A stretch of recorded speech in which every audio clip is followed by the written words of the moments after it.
মুক্ত করতে চায় সেই 10 দলীয় জোটকে আরেকটি ভোট দিতে হবে, যাতে বাংলাদেশে নতুন করে কোনো ফ্যাসিস্ট তৈরি হতে না পারে, একদলীয় শাসন কায়েম হতে না পারে, বংশীয় শাসন কায়েম হতে না পারে। এর জন্য ভাইয়ের পক্ষে আমাদেরকে ভোট দিতে হবে। হ্যাঁ, বিজয় হলে কোন প্রধানমন্ত্রী 41 সাল পর্যন্ত থাকার স্বপ্ন দেখতে পারবেন না, 10 বছরের বেশি ক্ষমতায় থাকতে পারবেন না। কাজেই এটা এই জাতির জন্য অপরিহার্য।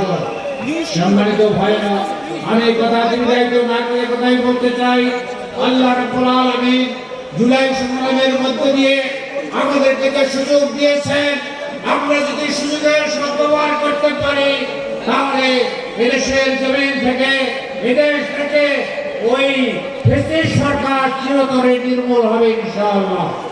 আমি তাই আপনাদেরকে আগামী নির্বাচনে 10 দলীয় জোটের প্রার্থী যেখানে যারা আছেন, আমরা সবাই একজোট হয়ে সেই প্রার্থীকেই জয়লাভ করবো ইনশাআল্লাহ। আমাদের রংপুর জেলায় এনসিপির পক্ষ থেকে এনসিপির সদস্য সচিব পীরগাছা, কাউনিয়া, রংপুর 4 এলাকা থেকে নির্বাচন করছেন। পীরগাছা থেকে যে ভাইয়েরা আসছেন তাদেরকে বলবো, এই নির্বাচন এনসিপি নির্বাচন নয়, তাদেরকে মনে করতে হবে এটা জামায়াত ইসলামীর নির্বাচন।